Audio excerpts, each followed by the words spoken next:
This is 70,000 Tons of Metal, the original but world's biggest heavy metal cruise. 60 bands, 4 days, 1 cruise ship, only 3,000 tickets. It's like having an all-access backstage pass. January 29th to February 2nd, 2026. From Miami, Florida to Nassau, the Bahamas, and back. Go to 70000tons.com and book now. Oh, it's high 40s it's been. Dang, that's what it should be here. Yeah, exactly. Yeah, it's Right, weird. you're on the opposite side there. Yeah. Anyway, I guess I don't know where she's at, but we could just jump in and see where it goes. And if these other people show up, does that work for you? Yeah, man. Whatever. It's all good. Yeah, this way we don't kill time. Sure. Let me pull up my notes and I am ready to go. So, Rage Towards the I'm having trouble talking today. I've been talking all morning and we're going to try that again. Rage Toward the Light has been out, probably a little bit over a week and a half. Yeah, it's got to be a week and a half, something like that.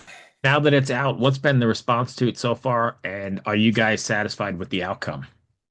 Oh man, I mean, we love the record. Satisfied with the outcome. Is trying to get more people to hear it. That's the challenge that we're facing. Yeah, and it's so how do you I mean, there's a lot of noise out there, right? Yeah, exactly. There's so much noise. How do you try and stand above that, or do you not and just do your thing and hope it does? That's pretty much where I'm at. It's kind of to a point where I can only do so much, and it's just really trying to make the best thing possible that I'm capable of doing. That's really where I'm at with it. Okay, fair enough. Hey, Michael, how are you? Oh, is Mike joining us? Hey, buddy. Yeah, he Oh my God, says he's in. Hey, there he good. is. How about you? I'm well, thank you. Where are you at? I am at home in my home office slash studio, So and geographically, you in Michigan too? yeah, I'm in the Lansing area, so kind of middle of the state. Okay. Yeah, I'm in Richmond. I had a partner who may or may not show up. I thought she was going to be here ready, but I'm ready to roll, and we've kind of just been chatting. So, cool. new record. Are you satisfied with the outcome? Yeah, it's I listen to it regularly. Like, I mean, since we got the Masters back, it's just been like nonstop play for me. I really just as a fan of music and industrial rock stuff like that. I love it. Okay. So we can just jump right in then. Rage Towards the Light fuses aggression of Nine Inch Nails with the soul of, I don't know, probably like The Weeknd or something. Do you think this kind of industrial pop alchemy could mark the next big evolution in modern metal? Boy, I would hope so. Hopefully we're at the forefront of it. I mean, there's always been a pop element to a lot of metal and things like even like Nine Inch Nails and stuff. I mean, sure that started underground, but how popular is it now? It's massive, So what constitutes pop besides just being popular? So I don't know, the bands that we relate to, there's an element of something like Peter Gabriel in this, how pop is he? He's been extremely popular for decades now. You know what I Right. mean? So Okay. Michael? Yeah, I don't know that we're necessarily doing anything like radically new and innovative, but it's just kind of the combination of all of our influences, which are really all over the place. So yeah. So when you're writing songs, then do you is anything on the table in the initial stages since you're blending so many different kind of genres? yeah, I think Absolutely. It's a lot of this, most of it really starts with I write something just kind of synthesizer based, and sometimes it has structure, sometimes it doesn't. I kind of try to leave certain parts of it open-ended, leave room for other things. But it's whatever comes out is what comes out, and if it works, it works. I don't really approach songwriting with like, now I'm gonna make the heaviest thing ever. Like I might go, I'm gonna make something a little faster and see how that goes, but sometimes it works, sometimes it doesn't. So are you writing these songs for how are they going to come across on stage and how the audience is going to perceive them? Or are you writing them the song for the song's sake and how you feel about it, and then adapting it to the stage? Yeah, I would say it's song for the song's sake at first. This definitely starts as a recording thing, and just trying to make the best song possible, and then we would translate that to the stage. You ever find it difficult doing that because you've added too much shit or too much stuff into the? Yeah.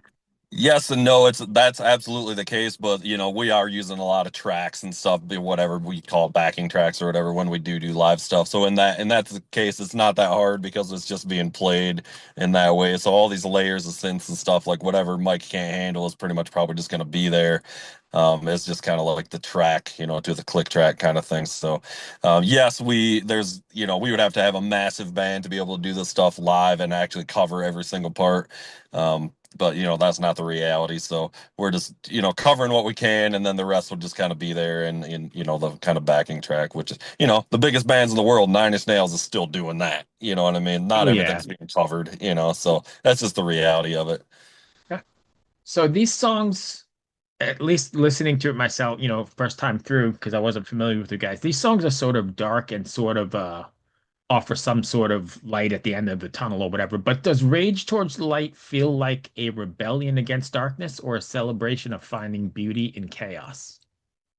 I guess it would be both. I think I think it's more of I guess it's meant to be like when you're, I mean, it's right in the lyrics, is when you're at your lowest, just to get angry about that and to rage toward the light. So it's kind of like a catharsis. I don't know. It's just like trying to just like get out of whatever kind of bad shit you're going through and just put yourself in a better position. And for myself personally, I always found the best way to do that is to get angry about it. And so like that's where the term kind of and the phrase kind of comes from. Okay. Do you find that you've put too much of yourself into some of your songs, or is that the point? No, so I'm going to say something a little bit different here that a lot of people kind of don't like to hear. There's probably not as much of me in these songs as there should be or could be. One thing I like to talk about is how songwriting is a skill, and it's something I've been doing for a long time. And so I know how to put myself in the position of characters, perhaps, or things that are kind of like a subject that maybe I haven't actually gone through personally, but I could put myself in that position to write a song about that. So there's actually surprisingly not that much stuff that I would say is super personal to me on this record, in that regard. So I don't know. I think a lot of songwriters and stuff are kind of like not being super honest when they're like it's so like about me and everything I've gone through, and it's like, is it though, or is it just that, like, because I'm seeing 14 songwriting credits on here, so like, is that really the case? So I don't know. That's the kind of a thing that I like to try to talk about, that like, hey, it's a skill I've been doing for a long time. Michael, I don't want to cut you off, so if you've got something to say, please jump in. Well, Ross writes all the lyrics, and I'm very much more like the instrumental portion of it. But I guess from my perspective, like every single song, the core of the music is like whatever I was feeling in that moment that I was kind of building these things and putting them together, whether that's stress or anger or whatever. So there is some of that, but it's a little harder to convey because there's nothing lyrically. So, like, if it's a super aggressive song, that's what I was feeling, and I was into that vibe right then for whatever reason. Is it cathartic? Oh, absolutely. So much of this stuff started as like I've got a big hardware rig of like modular synthesizers and stuff, and so much of it starts as I'm just kind of in the moment, jamming on a loop and then seeing where I can take it and sort of building it out as it goes. And so a lot of it, like the bass music just comes together really quick, with usually within an evening or an afternoon or something on the weekend. And it's all about like this is where I'm at right now. Okay. With John Fryer and Tony Lindgren behind the controls, how do you think the production shaped the emotional range of the record? Well, those guys, John came on, it was all done after the fact. So he just mixed it and he mixed half of it and he's an incredible mixer. And I mean, he has a long record of, incredible mixes and working with incredible bands. And he did a great job of sorting out and Mike had to do this too with the stuff that he mixed. There's so much happening, as you heard, that it kind of it takes some real skill from the mixer to kind of sort out like what the hell is actually happening, what is important.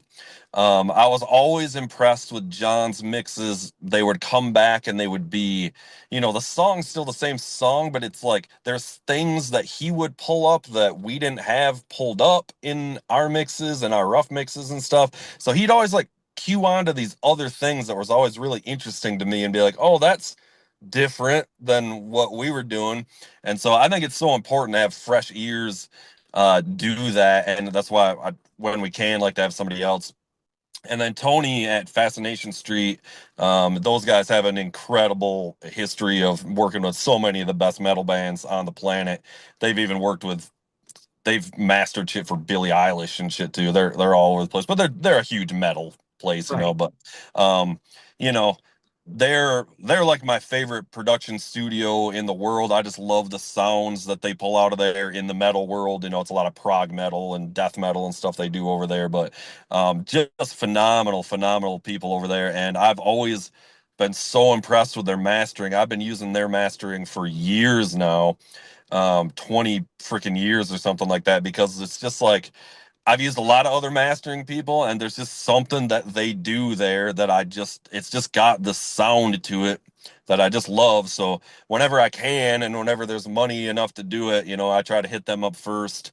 And he made some unique changes to like the track listing and having songs go into each other and over each other and stuff like that in the mastering process that wasn't there. So I really like how it's like do what you want and like make it what you think it should be as an artist too, even in the mastering stage of, like if you think it should be this, then make it that. And if we hate it, that's fine and we can always go back. But like just allowing those collaborators to just like have the reign. It's like we're hiring them for a reason because I want them to do their thing, so I'm not trying to limit anybody. And it's almost always has worked for the best to have those guys just kind of like come in and do what they do. And there's been very, very few times where I'm like, that sucks. I don't want it like that. But most of the time, it's like, oh, that's awesome. Good call. So, and that's really how they helped shape the whole thing. You mentioned something very interesting because I think a lot of bands don't spend the money on the mastering process or kind of overlook it or breeze through it and that's a fatal mistake, I think, because it makes a Yeah. difference. Oh, it makes a huge difference. It's the final thing, right? And so, there's all this stuff now where you can just, whatever, upload your thing to the website and it makes it louder and crappier and sends it back Right. to you or whatever, but there's not the art to it. And again, I get it, there's budget. We certainly are limited by budget and everything too. We're not backed by some huge anything, Right. but so it's just kind of like if you can do it, you definitely should have real guys with their incredible ears that they've been honing these skills for years and years and years and do it every day. And it makes such a huge difference to the overall quality. Anybody can make it loud, right? Like we don't got an issue making it loud. Mike's good at mastering. I can master too, to a point. But there's just a certain level that these guys are at that we're just not at. And that's the reason why you should go to these guys if you can. Fair enough. Um, when you guys are you writing like all in the same room in that sort of thing? Does that ever happen like in a rehearsal room, or is it more electronic back and forth? Mike, you want to answer that one? Yeah, it really well just the fact that like we live about an hour apart. So like and we're both working jobs. I've got a family, I've got a lot of extra stuff going on. So Sure.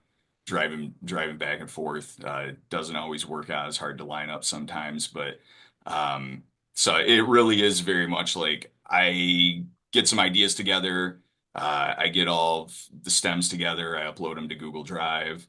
Ross goes through, listens to different demos. Something grabs his attention, then he's going to grab everything and start kind of chopping up what I gave him, depending on how much structure there is there. Sort of, this verse should be a little longer, or this should be the Right. pre-chorus, stuff like that. And so I kind of like it's almost like assembly line. It goes from me to him. He adds his layers. We get kind of a demo together, maybe like vocal demo, and then we start thinking about guitars at that point, Right. and seeing what makes sense for that too. So being that you guys are, all in families and that kind of thing, and the economy is what it is there any way you're taking this out on the road, or is it more like weekend warrior one-off kind of things? Yeah, definitely right now, weekend warrior, one-off kind of things. We'd love to get out and tour this, but like, It doesn't make uh, sense. no, well, did you guys just see this thing that's going viral right now? The band Garbage has been doing this she's been doing this whole thing on stage saying like this is our last tour ever. We're just we've had a great career, but we're never going to be able to actually make money doing this ever again, like kind of thing. And it's going around right now, and it's like, yeah, okay, they're you could say at the end of their career or whatever, and I get it, but it's just like there's a lot of bands, big bands that I think of as big bands anyway, that are just they can't do it anymore. It's just it's not sustainable to go out there and actually tour. So I mean, for us, without any kind of like label backing or anything, like the reality of trying to tour that, it's just not there. But we definitely are hoping to get out and actually do more live shows Yeah. behind this record. But you're not lying, because I mean, I think it was last year Anthrax canceled the whole European tour because of Yeah. gas prices. It's all over, man. Friggin' the Black Keys 2 years ago had that whole snafu where they had to cancel their whole Yeah. arena tour and everything. I mean, that was like a huge deal. I mean, they played the Super Bowl. Don't forget, you know what I mean? And so Right. like now 10 years later, they're can't hardly sell out. I'm sure they're selling out whatever theaters and whatever, or I'm sure they're doing very well, but you know what I mean? It's just crazy that that's kind of where we're at now. So this has nothing to do with Long After Midnight, but where do you think this goes? How does the music business reinvent itself from here? I don't know, man. I don't know that it does. I mean, like it's been so top down for such a long time with, you got Taylor Swift making billions and nothing against her, good for her, but it just kind of like I've been saying for a long time, I have kind of huge opinions on this, so that there's no middle class in music anymore. It's not just the musicians, it's the guys like we've been talking about, the mixers and masters, it's the Mhm. stage hands, it's your lighting guys, it's your front of house guys, it's these kind of guys that were just they're they're making a living, but they're not, getting rich or anything, but it's just the job that they're in, and that stuff is just going away. And I think it sucks because I've been so in love with concerts my whole life, and it's getting to the point now where I can't even go. It's getting to like we could barely go to concerts anymore. It's so expensive. So I don't know how it bounces back or if it ever will. Yeah, I know. I saw the Rush. I mean, obviously, you saw Rush is touring again, but I saw some of the prices for that, and they're Yeah. like 5 grand a seat. Yeah, Who's going to that that? yeah, that's reset, the resale thing or whatever. But it's still like, and again, it's like it's only like top tier people who probably aren't even the biggest Rush fans, and that's Right, what really sucks. It's like like the nerds who've been going to see Rush since whenever the '70s or whatever. Like I right. don't got Me, 5 grand exactly. Yeah, it's like I right. can't do that. So No, now you got some corporate dude is like, and again, there's Rush fans everywhere, but it's just like, some dude who probably doesn't care as much, but he's got that extra income that can just like buy yeah. up the thing, and it's like, I don't know, that just kind of 90 sucks. I bucks mean, for a shirt. Yeah, I mean, it's yeah, it's insane. Yeah, yeah, absolutely. I don't know where it goes either because we seem to be capping out, and hmm I don't know how you stay above all the noise and all the nonsense when everybody's interested in 30-second clips of, the next thing, and they're already on. Nobody's paying attention to like how you sequence the record. yeah, When you yeah, sequence the yeah, record, like that's a whole art form that I think is lost in the mix because nobody yeah. gives a shit. Yeah, and we definitely spent. This record was kind of designed. In a lot of it's kind of in the order that it was written, not all of it, but like it was definitely designed from the ground up with that in mind. We knew it was going to be a full length album. I'm super dorky about sequencing and stuff like that. It's I just like it. I always have. It's fun to me to try to make it be. the thing. And so it was designed like that kind of from the get-go, like this song's going to go into this song, is going to go into this song. So this one very much has that kind of vibe. Most of the songs just slam right into each other.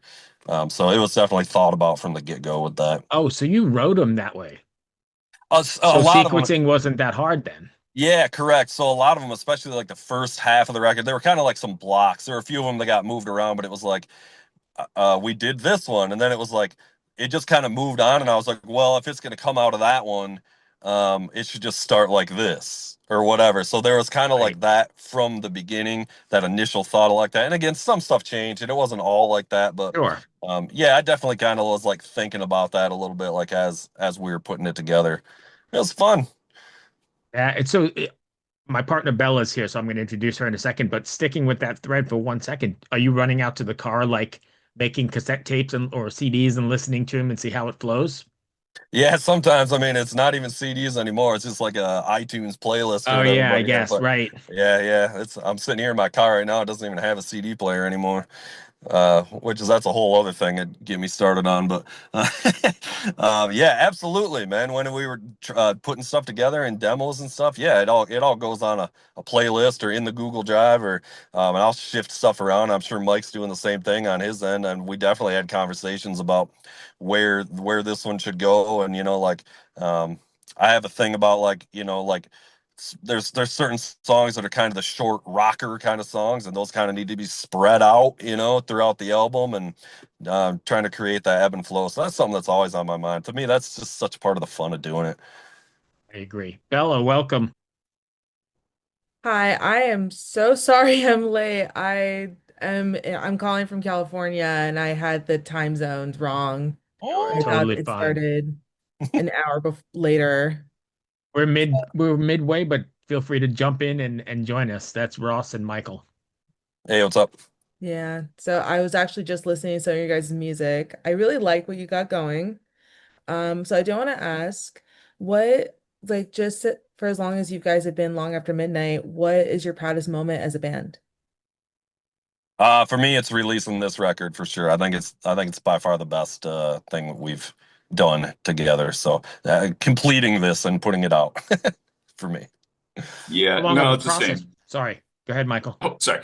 It's the same for me. I like the songwriting on this is the best thing I think either of us have ever done.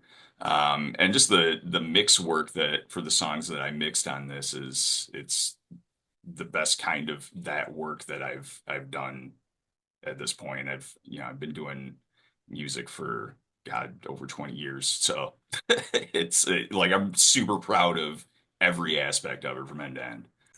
It's awesome. That's really awesome. So, do you think about your releases? Do you think about not writing the same record as the one before? So, obviously, you want to stay true to the band's core fans, but you don't want to write the previous record because then there's no sort of growth, right? Do you consciously think of that, or is that something that comes about naturally? I think it's both. I think that is something that was on my mind doing this one, and I think it will be something that will be on my mind doing the next one. It's more just it's I don't know if it's more like I don't want to do what I did before. It's more just like this is what I want to do now.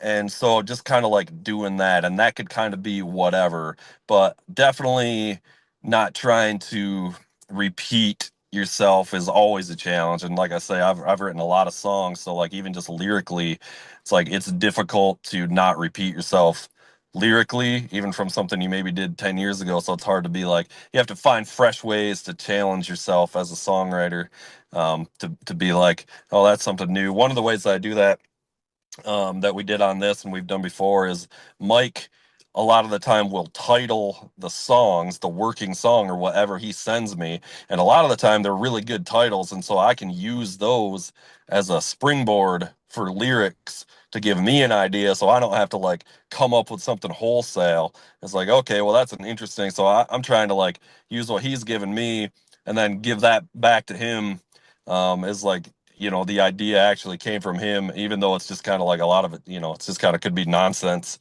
song Right. title or whatever, just fun words or like, something that just sounds cool. And then trying to like figure out like, well, what the hell does that actually mean? So that's one of the ways that I do it to try to keep things fresh lyrically, because it does get harder as I'm an old man now trying to come up with fresh ideas all the time. It's Right. not always easy.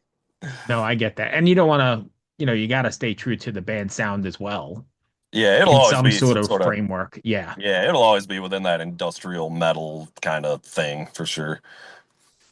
Okay. Bella,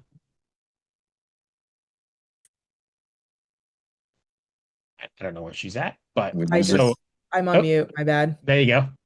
Okay. All right. So I have another one of my questions. So what is Long After Midnight's origin story? Oh, Mike should answer that.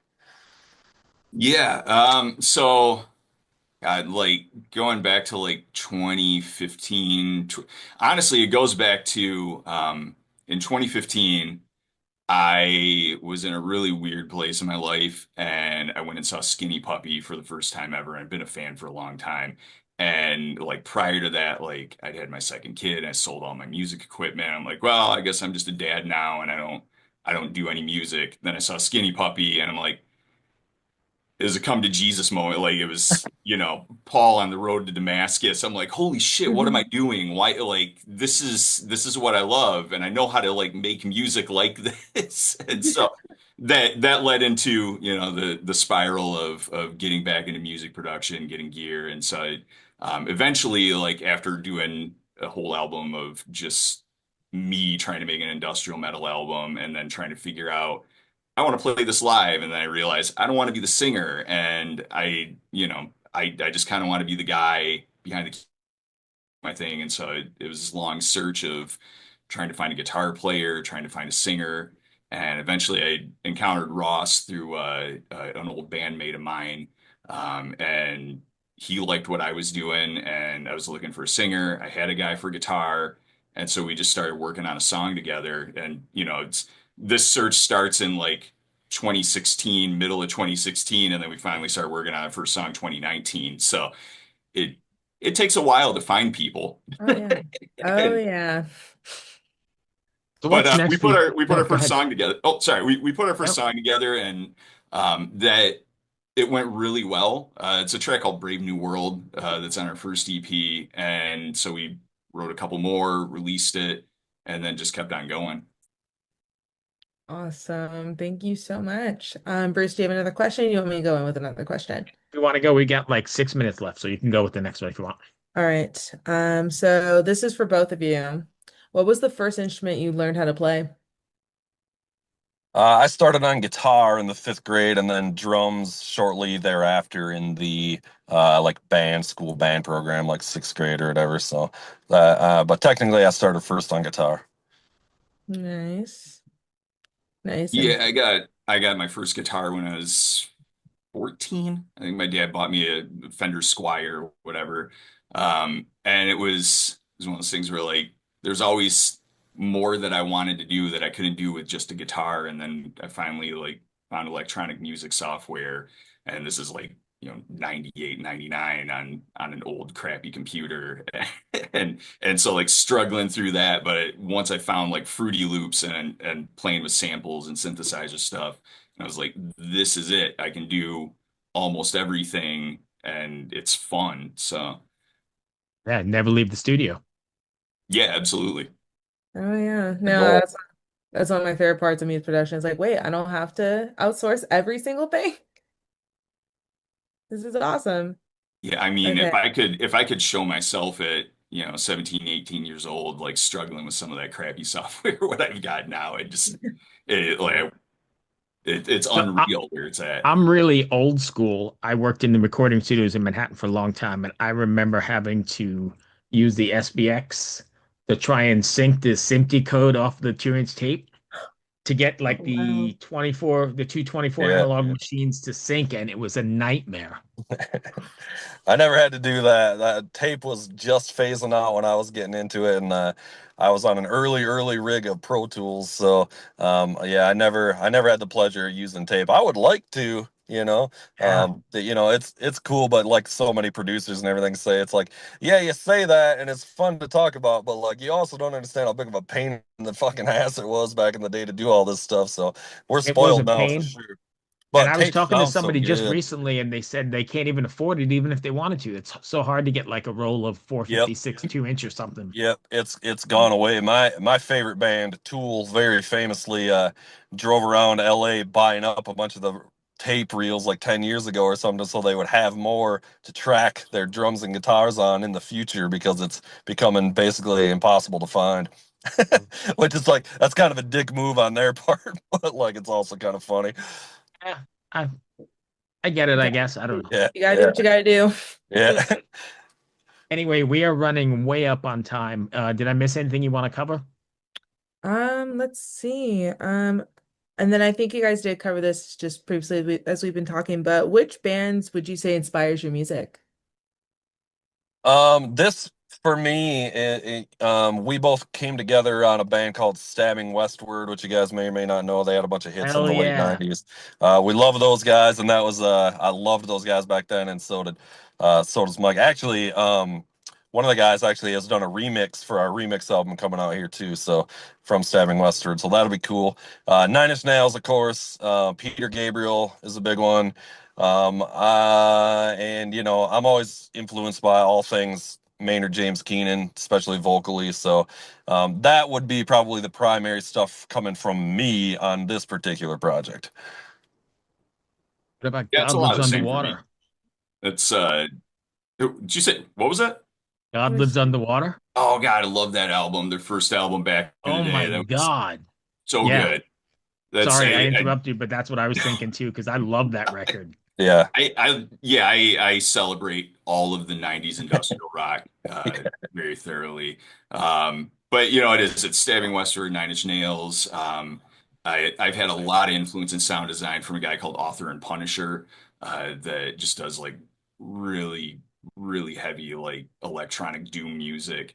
Um, and then a lot of like prog stuff, Peter Gabriel, and even like I get into like a lot of like Blind Guardian and stuff like that too, that Yeah. somehow like works its way into melodies and things like that. No, that's great. We are totally out of time. So if fans want to find you guys, where can they do so? Can you give us all your socials? Yeah, longaftermidnight.net, the website that has all the links to everywhere. We're on Bandcamp. Facebook, I think, is just Long After Midnight Official or maybe something along those lines. Just search for Long After Midnight Band. We're on everything, YouTube, whatever, iTunes, Spotify. So we are not hard to find if you want to listen to the music. All right. And then thank you Beautiful. for taking the time. I appreciate it. Good luck with the music. Thank you very much. No, we That was appreciate you. It's Thanks for fun. having us. Hey, be well. wonderful to meet you All right. guys. Same. Take care. Cheers. All right. Peace. Bye. Bye.